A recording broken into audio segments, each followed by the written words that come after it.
حضرت عباس کا سر نیزے پر کیوں نہ رکتا تھا؟ اہل بیت کے سر گردنوں سے اتار کر نیزوں کی نوک پر چڑھا دیے جاتے ہیں، لیکن حضرت عباس رضی اللہ تعالیٰ عنہ کا سر نیزے پر نہیں رکتا تھا اور بار بار نیچے گر جاتا تھا۔ شمر نے پریشان ہو کر حضرت زین العابدین سے پوچھا، یہ عباس کا سر کیوں نیزے کی نوک پر نہیں رک رہا؟ امام مسکرائے اور فرمانے لگے، بسم اللہ الرحمن الرحیم۔ سیدہ فاطمہ الزہرا کی وفات کے 10 سال بعد تک سیدنا علی شیر خدا نے دوسری شادی نہ کی۔ اپنے بھائی عقیل کے اصرار پر انہی کو حکم دیا کہ میرے ساتھ شادی کے لیے ایک نیک پاک باز بہادر خاتون کو تلاش کریں۔ شجاعت و بہادری کے لیے مشہور قبیلے سے حضرت عقیل نے ایک پاک اور بہادر خاتون کا انتخاب کیا۔ خدا کی کرنی ایسی کہ ان کا نام بھی فاطمہ تھا۔ بعد میں وہ ام البنین کے لقب سے مشہور ہوئیں۔ حضرت سیدنا علی کو اللہ پاک نے ام البنین کے بطن سے 4 بیٹے عطا فرمائے جو چاروں ہی میدان کربلا میں شہید ہوئے۔ ان بہادر بچوں میں سب سے جرأت اور طاقتور کو دنیا عباس کے نام سے جانتی ہے۔ حضرت عباس رضی اللہ تعالیٰ عنہ چاروں میں سب سے بڑے تھے۔ وہ کیسے بہادری اور صبر کا پہاڑ ثابت نہ ہوتے کہ جن کے والد شیر خدا اور ماں بنو کلابیہ کی مشہور تیر انداز تھیں۔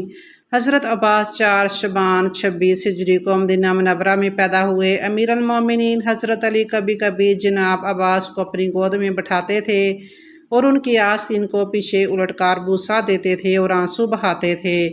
ایک دن ان کی ماں ام البنین اس ماجرا کو دیکھ رہی تھی۔ حضرت علی نے فرمایا، یہ ہاتھ اپنے بھائی حسین کی مدد اور نصرت میں کاٹے جائیں گے، میں اس دن کے لیے آنسو بہا رہا ہوں۔ جناب عباس نے حسنین کریمین کے ساتھ تربیت پائی۔ جب آپ جوان ہوئے تو لوگ آپ کی دانشمندی، کمالات اور بہادری کی مثالیں دیتے نہ تھکتے۔ جب حضرت علی رضی اللہ تعالیٰ عنہ شہید ہوئے تو آپ اس وقت 14 سال کے تھے۔ اس عظیم صدمے کو برداشت کیا اور جنازے کو رات میں دفن کیا۔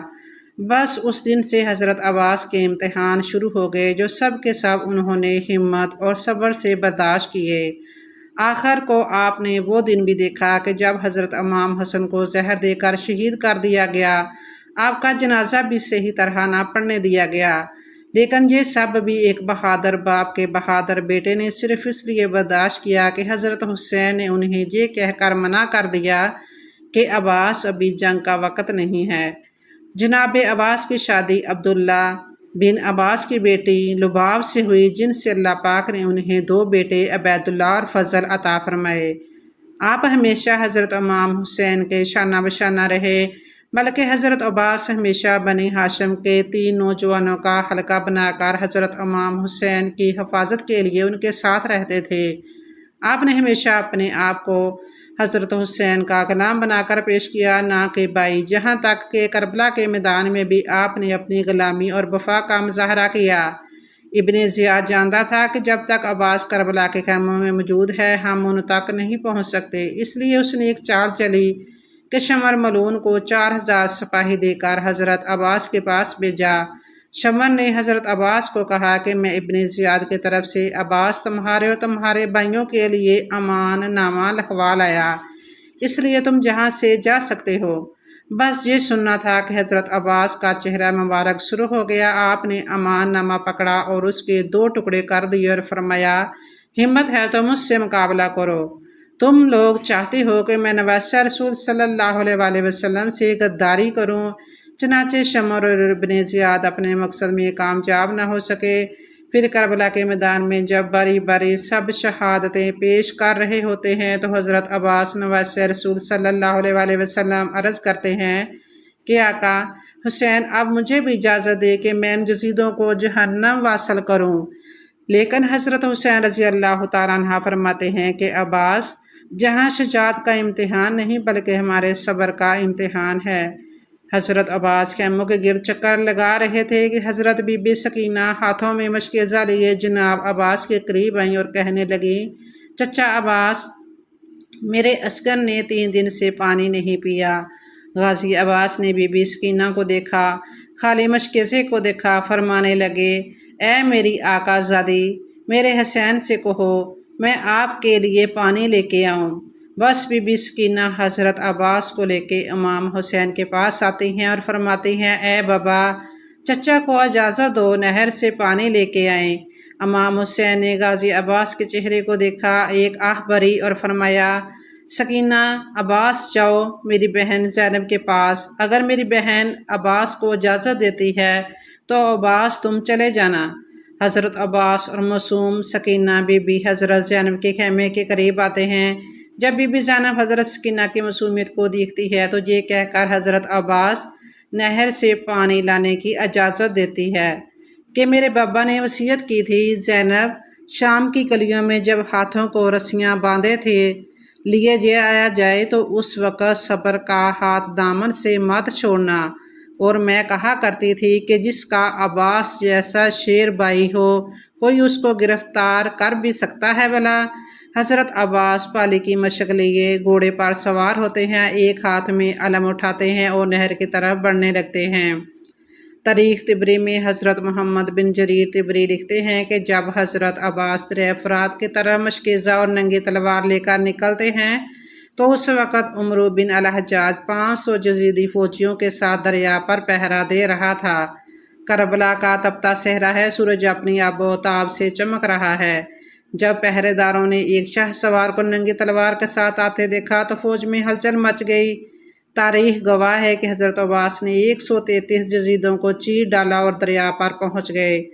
باقی فوج امداد لینے کے لیے اپنے کیمپوں میں بھاگ گئے۔ حضرت عباس نے اپنا علم دریا کے کنارے گاڑا اور مشق میں پانی بھرنے لگے۔